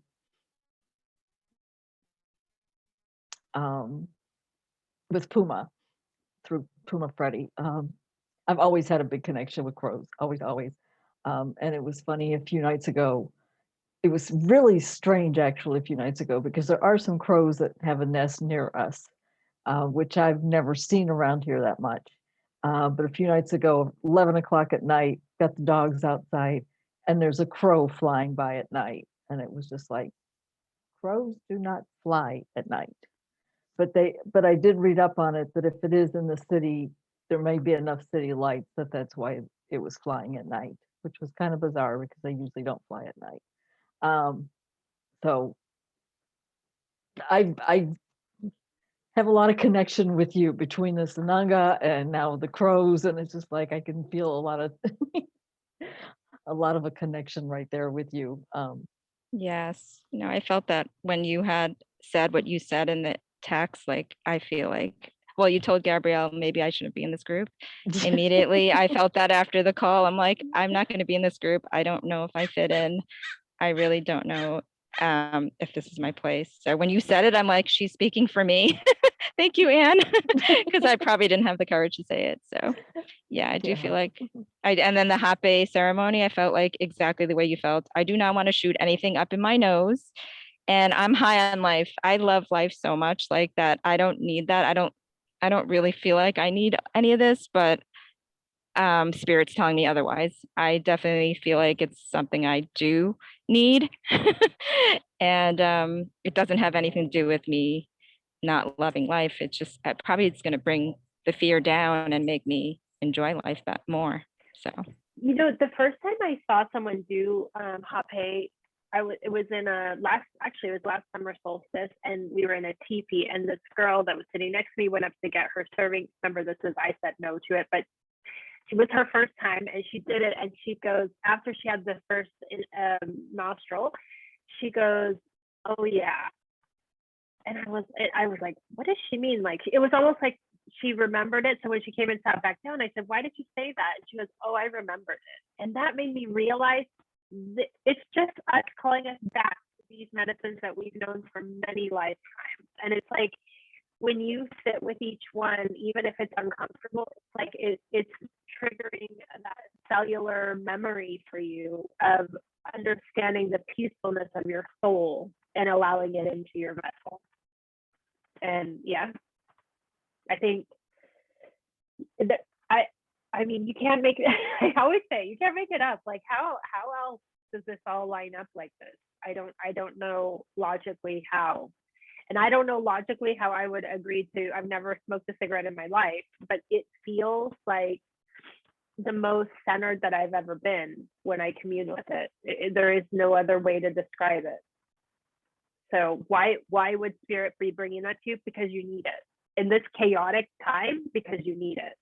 And they're like saying, here is what you know, you've already done this in many lifetimes, and we're bringing it back to you for this reason. It's a gift. So just like the bird, it's a gift. Yeah. You know? And I want to say I have perfect vision, and all of a sudden my nearsighted vision started going blurry right before I bought Sananga, and that's why I bought it, because my vision started going a little bit. And I have perfect vision. I like people yell, like they laugh at me because I have perfect vision, but literally things were starting to get super blurry, and I had meditated, please let my vision get clear again. I don't know what I'm not seeing. And then that medicine came in. So yeah. And then rapeh, yeah, I did the Aya, and I turned it down as well because I don't want to snort anything up my nose. I'm gonna try it now, but I said no to it, and I didn't know what I was missing, I guess. I'll let you know after. But it's all perfect. I don't think there's any judgment, because I think even if, let's say, I would have done it that day too, I wouldn't have been able to understand it or comprehend it in my body. My vibration wasn't there yet, and there's nothing judging about that, right? No, completely. Like I went from nothing. I never did drugs before, and then I went to Aya, and everybody there had done everything already. They were going to combo right after. They did rapeh before. I was like, I don't even know what those things are, but I'm just going to Aya, and I just surrendered to Aya, and it was just like, I didn't even know what it was. 2 weeks before it, I had just learned about it, and then a friend of mine said she grew up in Ecuador, and she had taken it since she was 14, and she said, my grandmother, she calls it her grandmother's coming. Do you want to be in ceremony with us? And I was like, I just learned about this 2 weeks ago. I guess I'm meant to do this. So I said yes. And that's when I saw the matrix and everything opened up a bit more. That was when my dad died. A lot of things opened with my dad dying, actually. And that's when I found Lorena. I don't know if she's going to be here today, but yeah. And then yeah. So the medicine did find me. I did not look for the medicine. It found me. Yeah. I love the way when you talk, the crow keeps talking too. I just noticed that. I'm like, please tell me I'm not the only one that just heard that. That's the second time that it's happened. I know, they're all here. There's an electrical line, and they're all here, like hanging out with me. I'm telling you, they're just like hanging out with me all the time. And then they brought me the baby. Yeah. And then it's a pine tree, and I have never seen hummingbirds under this, but the hummingbirds love the pine tree too. So it's like hummingbirds and crows are in my life right now. Yeah. And my dog somewhere here. But yes, I'm glad you heard the crow, because I keep on muting. I'm like, you got to be quiet, guys. I only want to make one comment. One of the main reasons I wanted to do the Sananga was for my eyes too, because I remember a couple years ago when I had my eyes checked, they said that I was getting like a glaucoma or something, and it was just like, I'm gonna try anything I can, and if this can help with that. And I do have, I have to wear the glasses, and it's like anything I can do to help fix my eyes, so be it. So I'm gonna try whatever I can try. If it can help fix them, please help fix them. So I know what you mean. Same too. And my grandmother and my aunt that's older than my mom, they both had glaucoma, or have. My grandmother's passed, but same thing. I don't have eye issues now, but yeah, I know it runs in my family. So I thought, well, maybe, maybe this will prolong it and make it stay away. It's possible. I wanted to tell you guys, like, with the medicine, I feel like the more that I have opened up to Aya, it just is coming for me. And I am like, after my last ceremony, which was 2 weeks or 3 weeks ago now, I was like, I think it'll always be in my life, but I think I'm not feeling the call. Finally, I don't feel that urgency. It's time, it's time, it's time. So I was like, kind of literally, I had a conversation. I got my hair done that day. I cut some bangs. And I was like telling my hairdresser, because I hadn't seen her since before Costa Rica. So I told her, like, yeah, I think it's always going to be there, but I don't think it's calling finally. And an hour later, it called again. And I just, I go through these feelings of, well, yeah, it's like the Sananga. I have to surrender. And it's hard because that one is, even though I love it and it's something that's been such a, I mean, it has just opened me up in ways that I needed for sure. It's also work. It's like all of these. It's work that you really you put in the time to get to know yourself, and it's like spirit meets you in where you are. And I think, like, well, there's a reason. Why does it keep calling to me? And at first I thought it was because I'm supposed to study with this shaman that's local, but nope, they were like, nope, that's not why. So stop trying to jump on her thread. And I was like, oh, okay. But then, like, an hour after I told one person, I think it's not calling me, it called again. And it was like such a coincident moment that I had to surrender and see where the energy was going. And what happened was a teacher of mine who I don't speak to often, and I don't think I've even spoken to her in like a year, text and was asking about human design. And I decided to share this resource of the shaman that's local, because she's also local. And the moment that I sent the text and wrote her name down, I received an email from the shaman. Like, it scared me because the second that I pushed send, her name popped up on my screen over on the other side. So I was like, what just happened? Something weird. Did I send it to the wrong thing? Like, I didn't know what I did. And then I was like, oh, okay. It's clearly aligned, right? And then I went, I asked her, is Aya calling you? Because clearly something's happening right now. And she was like, I don't know, maybe. And it was so weird because the energy went so quick after that. She was like, let's do a private group, because you can do private ceremonies with the shaman. And I literally an hour before was like feeling this completeness, right? And never would I have wanted to facilitate a private group, to be honest, because I feel like this is such a sacred medicine that you have to feel the call. So why would I've never asked my friends that I know. I don't do that, because I think that it has to be calling you, right? And no one can convince you it's time for you to do something ever, right? So but the energies just build so fast and furious, and I was like, okay. And then something really weird happened, and it took a totally different turn than I was expecting. And I know that the energy happened because I was supposed to create a group. I don't know why yet, because I was resistant to that, right? But the facility, or the energy that started all of that is now disappeared, meaning she will not be involved at all. And it goes even way further into it.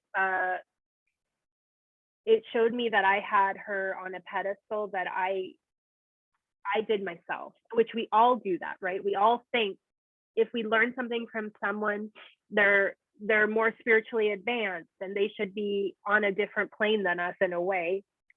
And what I saw this week is that we all are human, and she has her own humanness that came out like in full force. And it hurt me, it hurt me a lot, because I haven't had this happen before. I have only seen spiritual teachers that hold the light and don't have fear, and are very like accepting when fear comes, like we all should be. It's like I always say, you go into the fears.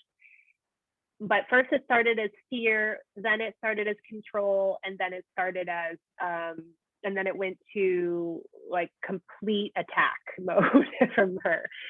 So yeah, I I know the group is supposed to happen, and it is. It's moving forward without this person. And I think too, like energy works in a way that brought me to this, forming this group, because it was meant to, and I wouldn't have done it on my own, right? Like people are our mirrors to show us something that needs to move forward. And I needed to learn the lesson that I need to not put people on pedestals. Just like if you guys put me on a pedestal, I am not, that's not me. I am on the journey, and we are all on the journey. And I share the mistakes that I make because I know that I will never be finished. I think this is a forever journey. And it just was hard to see it in another, really hard for me this week. But in saying that, I don't know what this means. Like this maybe is the start of me creating circles for this. I don't know yet. I don't know why this came out of nowhere. And, you know, I will let you guys know, because I'm just a vessel. You know, I'm on the road, I'm on the trip too. I don't know what it means. I have to bring this up, and we can take some time to sit on this. So, but this is really interesting to me. Okay, so like a couple months ago, I was, when we were in Texas, this was like right at the start of my like spiritual awakening, more or less. But when I would sit with rapeh, I would get all kinds of ideas, like creative ideas would come to me. And one of the ideas I had a few months ago was that I told Eric, I was like, I want to maybe create some kind of like gift box thing for women that like, basically what I'm saying like right now in this moment is I'm kind of having this idea come to me that with all of us here, maybe something like we pick one of us every month to just like honor you,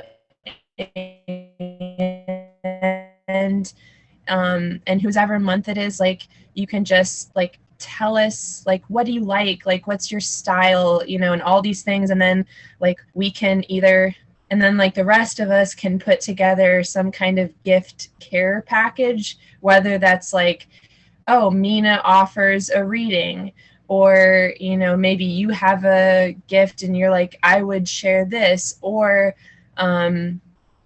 even like we just take like a like money donation and then like someone goes out to buy a gift or something. But I don't know, I just feel like women don't like celebrate each other and like get each other gifts for no reason, and I just think it would be really special as a way for like all of us to get to know each other, like in what we like and our styles, and then just to like take some time and just shower one person a month just with something special. So I don't know if that sounds good to anyone. That was just an idea, and it was like, oh well, I had this idea like months ago that came to me during meditation, and it's like Gabrielle just created a platform like with like where I could make that happen if you guys were interested. So I love you, Meaghan.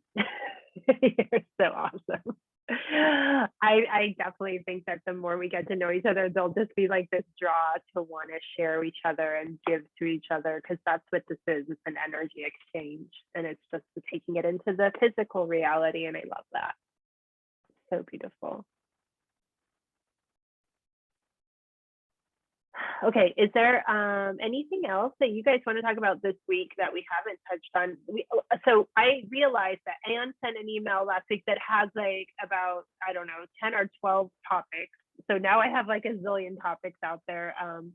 And I think, you know, I don't know, maybe if we plan to do like 3 or 4 a week, that's a good start. But if there's anything else that anyone is like struggling with or thinking about this week that really needs some attention, I think now is a great time to do that, because like I said at the beginning, it is eclipse season, and the energies right now feel really intense. I mean, I think we all are struggling in our own ways, in ways that probably we couldn't have foreseen, I guess.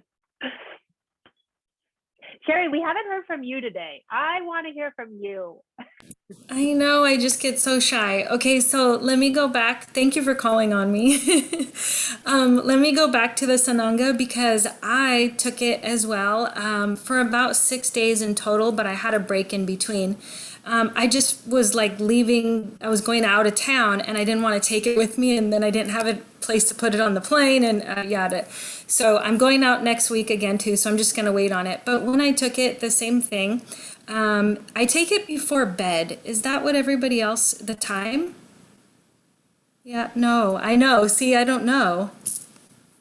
So I took it before bed. I think you should follow what feels right.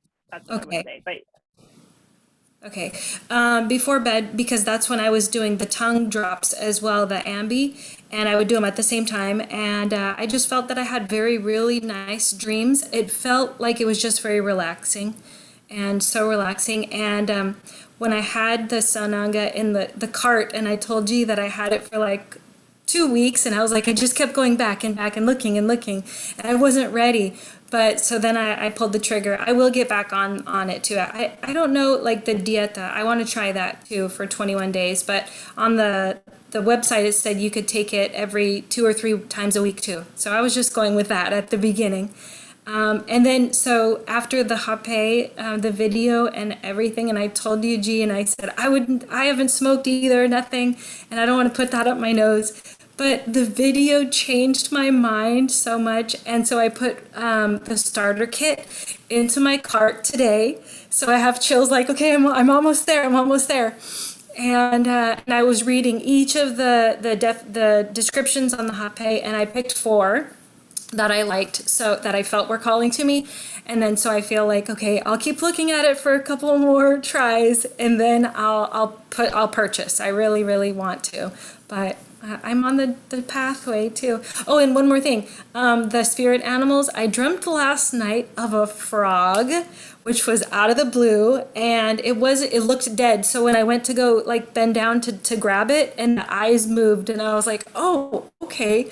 But I looked up the frog spirit animal, and it said change, transformation, just like the crow. And I was like, oh, that's me. That's happening. So yeah, that was me. Thank you. I just added the chakrasopening.com to the chat because I actually purchased, this is where I purchased that new rapeh, and I think I bought 2 new rapehs from here.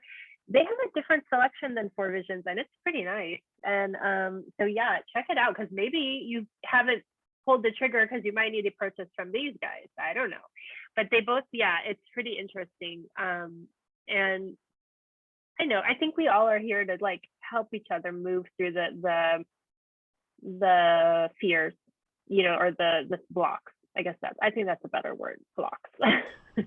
I'm putting that website in the email too, Gabrielle, so you guys perfect. don't need to have that. It's such like that. I just want to. Oh, go ahead, Kat. Sorry, I just wanted to answer Sherry as well. Sherry, you should look up a dream interpretation of that frog, because I'm sure that would mean something for you. Or also perhaps research Cambo. Like, not that I've done it or anything, but I just think that frog dream is like pretty cool. Yeah. Yeah, I will. I'll keep looking it up. I just looked it up real quick, like the first thing I read, it was like it resonated with me. So I'll keep looking. Well, Meaghan, I think you're the only one that has done combo, so maybe you need to speak to that one. I really? No one else has done combo yet? I don't know what it is. It's the first time I've heard about it. Okay, so combo is from a frog in the Amazon, and you go out and collect the slime off its back, more or less. But it is so.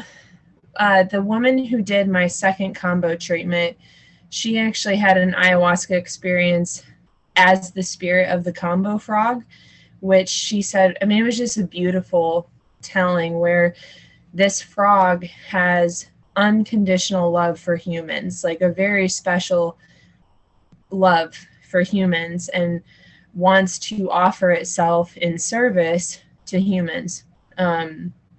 So when they are treated respectfully, the frogs will actually come to the shamans, like to offer their milk, is what it's called.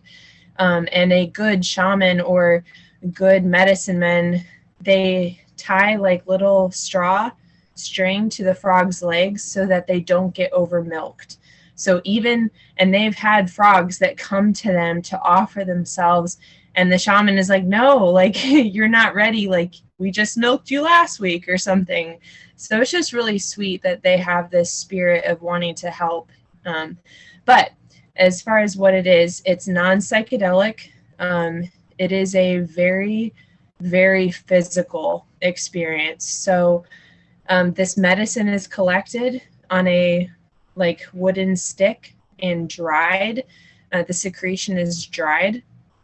So then a combo practitioner, when you go to them, they will take some kind of like an incense stick or a piece of, some use a special branch of tree, and they will show you, this lighting is terrible, but they will make little burn marks somewhere on your body. The left shoulder is what most people would recommend doing for the first time, because that is the easiest way into your lymphatic system. But they burn just little holes with like an incense stick, which are called gates. And then the practitioner will either mix, so for my first time, Carlos let me spit onto the stick so that my saliva joined with the frog's medicine, which is then called sapo.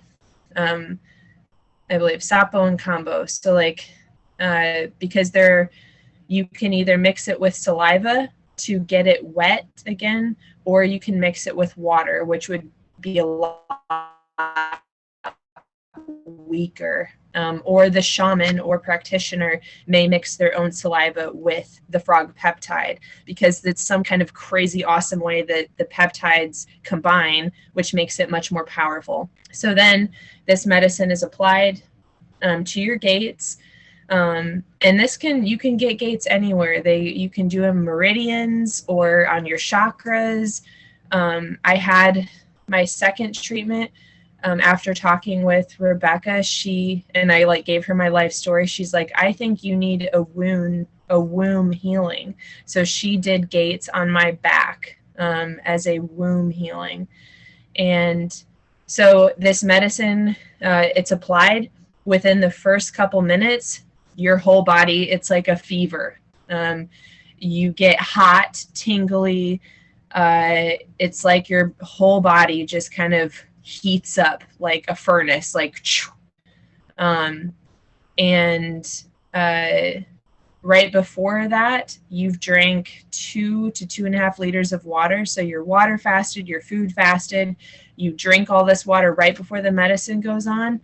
And basically the combo medicine just goes into your body, and it's kind of like scanning up and down, like, where do we need to go? Like, what energy do we need to get out? What stuff needs to move? It's just like moving energy like crazy, which then facilitates a big purge. So one of the main points of combo is to get that deep liver bile out, which you don't tap into otherwise. So when you finally get that really deep purge, that bile from your liver will be like neon green or yellow. It's like crazy. So like when I was puking, like, this is not fun, obviously. We don't do this because it's fun. But as I'm like puking, and it's just water, so it doesn't hurt or anything. You don't have any food that's coming up. It's just all the water that's in your stomach. It's kind of like just going, woo, and as you're puking, Carlos is like, here, drink more water, because you want to keep it going. Just keep things moving and purging. And so he's like looking in my bucket, and he's like, oh, that's a beautiful purge, Meaghan. That's beautiful. I'm just like, ah. But it is, so like the physical benefits, like the College of London is studying it for like Parkinson's, dementia, Alzheimer's, depression, anxiety. Like they're just treating all kinds of things with it, finding really awesome discoveries as far as that goes. You know, energetically, spiritually, it's moving energies around. So it's just like one of the most amazing cleanses that you can do. So a lot of people will use combo before ceremony. So like before sitting with ayahuasca, before sitting with mushrooms. Or my friend here who's a combo practitioner, she's living on the road going and helping people who have addictions. And like really, because that can really help someone deep physically, energetically clearing you when you're trying to get rid of something that's very deeply entrenched. So especially with addictions, with opioid use, all kinds of things, alcoholism. So yeah, and the whole thing is over and done with in about 30 minutes. And literally as soon as you wipe that medicine off, you're done. Like within 5 minutes, you're back to normal. Like you feel totally fine. You will feel like the most restful. I felt like a little baby. Like after I took it off and I laid down on the mat, Carlos was just playing music and I was like, I have never felt more peaceful and more rested and calm and centered in my entire life. And like for the next few days, I was just like, I felt like I was living in a cloud. It was like, everything is fine. It is perfect. And I am just like the most serene being that's ever been. But so you can do it just like kind of when you feel called to do it. There's what's called the warrior initiation, which is to do 3 combo cycles within a lunar month. So that's a very powerful thing to do if you're trying to deal with something. Like when Kayla is working with people with drug or alcohol addiction, she very much encourages them to do 3 sessions, very quickly condensed, or certainly within a lunar cycle to really deal with some deep issues. But just doing like a one-off cleanse here or there when you feel like you need it is very valuable. So I will, Combo Path has a ton of free videos that goes into the science of it. That's really fascinating. So I'll link that in our email too, so you guys can read about that. And then I'll also link iakp.org, which is a site where you can find certified practitioners in your area who actually adhere to ethical standards and sourcing. Because there are literally people selling dried egg whites on sticks off eBay or whatever that's not medicine, or, you know, sourcing medicine from frogs that are mistreated. And that's obviously something that we don't want to have any part in. So IAKP is where I found my second practitioner when I was in Austin, Texas. So anyone you find on there is going to be pretty reputable. And from there, you can do your own, you know, talk to them on the phone and see if it's going to be a good fit for you and if it'll be a container where you feel safe. But I'll link those 2 things in the email. I just have to say that 6 months ago, if I was listening to this, I would be like, oh, hell no. But right now I'm like, okay, I'm really interested in that now too. I'm going to go research that. That's a very weird, very strange to be so open to hearing these things. I don't know if anybody else feels that way or not, but. And I think it's because there's no more time. That is my like gut feeling, is why did this happen so fast for me when it happened? And I just feel this urgency, kind of like Susan was saying, like you need to get it out there. There is no more wasting time. And I like, if we say that, we all are here to bring some medicine that we've been holding back from the world for our whole life, and there is no more time to hold it. I don't know why. I know things are changing, I know all that, but I don't know exactly what's going to happen. But I think the point is that we're ready for when it does. That's just my gut feeling. Because think about how few and far between we are, really, if you really think about that. You didn't feel like you belong because there aren't many of you. And actually, I'm gonna just say, Melanie, I didn't ask you about coming to ceremony. I know you're local, but I want you to know whenever you are feeling that call, you just let me know, okay?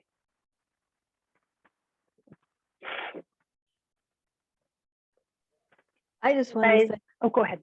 no, I just wanted to say I was listening to the Shaman Caves podcast this couple days ago, and that's with Sandra Ingerman and Renee Barabo. And Renee Barabo, she does work with addiction also. And their podcast, it was supposed to start on one thing, I think it was called Unknown or something this week.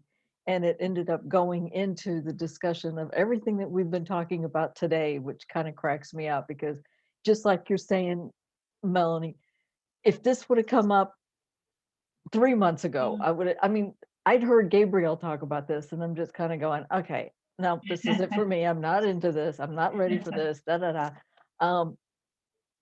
And it was just so funny how they brought it up, and they're saying how she's going to have a summit where they have a lot of the Western doctors, psychologists, and so forth, who are going to have that they're bringing into the summit, because this stuff is just like what Meaghan was saying. This stuff will help the patients, and I'm so glad when Meaghan was saying that she has a friend who works with these people using these, that this does help, and that finally Western medicine is finally agreeing that this stuff helps. I mean, great Moses, they're finally accepting, medical marijuana. I mean, come on. I don't know how old, I know I've got to be the oldest one here, but 15 years ago, you're going to go to hell if you even say this, I mean, come on, folks, So, I mean, we're coming a long way and fast. And it just seems like it's just tornado version, hurricane version, pick out whatever you want to wind wise, it's going fast. And it's like, it's not just, it's us, and there's a lot more out there. So I think it's amazing. And I think the timing is phenomenal. Susan, Thanks, Meaghan. Susan, I wanted to say that crows have been sitting outside of my house for the last 3 or 4 years. And I know they're watching me. I felt it, and I always wondered, like, this is weird. Who are you? And I put in the chat rainbow crow. It's a little video on YouTube, and it's actually really beautiful. And it's the way that I prefer to think about them, and how they used to have rainbow feathers. They were like the colors of the chakras, and they were asked to the light on Earth, or the light wherever in the universe, was going out. And so the crow, this beautiful bird, stepped up to be the one to take a stick with fire on it to relight the universe. And so it flew and flew for days and days and days, and its wings eventually just started to smolder from the smoke of the stick. And he saved the universe or the world or whatever. And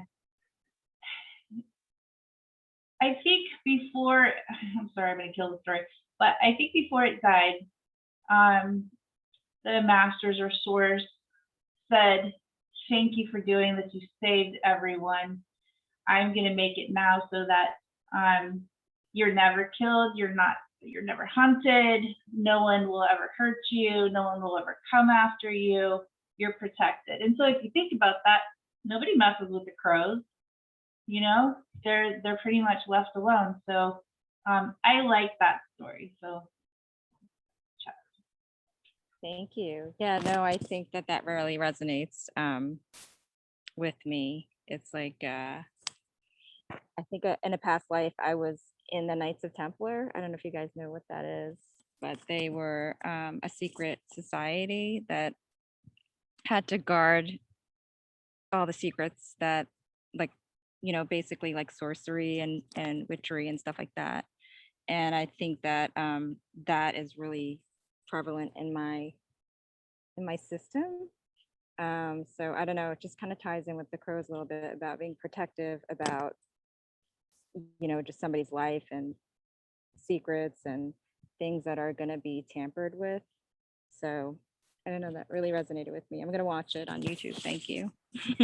You know what I want to also say is that I think the crows have made a comeback since COVID because they are everywhere in front of my house now too. It's like that rest period made them realize it's time to come out and share their medicine.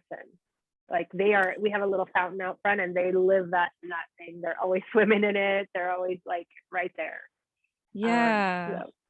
No, it has been a lot more during COVID, like after COVID.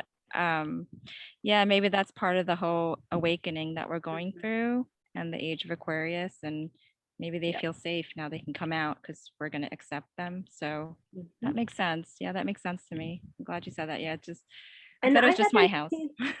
I haven't seen they're not, I mean, they're, you know, a very strong bird, but they have never been aggressive, or they're not like in any way a nuisance in any way that I've seen. They, you know, we just keep filling up the water because they splash it everywhere, but we just keep filling it up for them. No, they mess with me. They take out my plants. They they eat do. my, Okay. yeah, I have a fairy garden. They took all the little animals and chewed them up. And then he dropped it in front of my face. And I was like, oh my God, you're so mean. And it was just it's to wake me up. I know I need to be waking up. And then their feathers are all over. They leave feathers everywhere. I'm going to make a dream catcher with it. But I had one day they left 12 baby feathers right in front of me. Like it was just crazy. So there's something there. I'm going to watch that YouTube video because I'm curious, and maybe the curiosity is getting greater with our conversations and also with the Sananga. I definitely think that's, you know, when you see things that you're always around but you're not aware of until you need to see it. So definitely. Thank you. I love you guys. I really do. I think this is amazing time. And it's so funny because every time, like today I was feeling terrible, and I always, like last week, I felt like leaving this, I felt so much better. And I feel like my sinuses have cleared up some and I feel good. And it's like, I told Richard afterwards, this feels bigger than anything that I've done so far, because I want you guys to know I feel that energy back. And it's just everything. It really is everything. And I don't want anyone to think you're not supposed to be here. Because we all are exactly where we're supposed to be, right? I mean, I go through doubts for sure. And even this group was a big doubt for me. So, you know, it's like through the power of Sherry giving me the little push, I was like, okay. Yeah, but we need it. And I think that's why we're here. I think we need to help each other through those rough spots. So I think we should close today. It's like the hours just go by so fast with you guys, for real. So next week, we aren't going to have one because I am going to be on the road to Sedona for solstice. But after that, I don't have any reason that we won't be having it every single Friday after that. So if you guys want to do it, I can give the link and someone else can be the host. I am totally cool with that. So you guys let me know if that's like you really feel like you want the support next week. But I really have loved every one of you today, and I love your energy, and I love that the sharing feels so authentic, really. I think today was great. Thanks, everybody. I do feel like I'm a part of this group. Yeah. Yeah. Yeah. No more doubting. No more doubts, because that's the ego. And just lean on each other. Lean on each other. Like, I think our chat is like helped immensely this week, because it's like a little place to share these little energies that come throughout the day, and I love that. I love it. So thank you guys for being here and bringing your energy. It means not only for us in this container, but I know it will mean for those that are watching it. It's going to be something that's going to either light something up in them that makes them realize, like, oh, I'm not alone. And that's the whole point. So I will see you guys in 2 weeks. Okay. Okay, bye guys. Have a good trip, G. Bye. Thank you. Bye. Good weekend. Take Hey, care. Gabrielle, Yep. do you want me to just Thursday. reply all to the very last email for Sure. these notes? Okay. Sure. And then, yeah, because then I can add them to the YouTube description as well. Okay. Okay. Cool. Okay. Thank you, guys. We'll get that. Thank you. Thank you. Thank you. Thank you. Bye.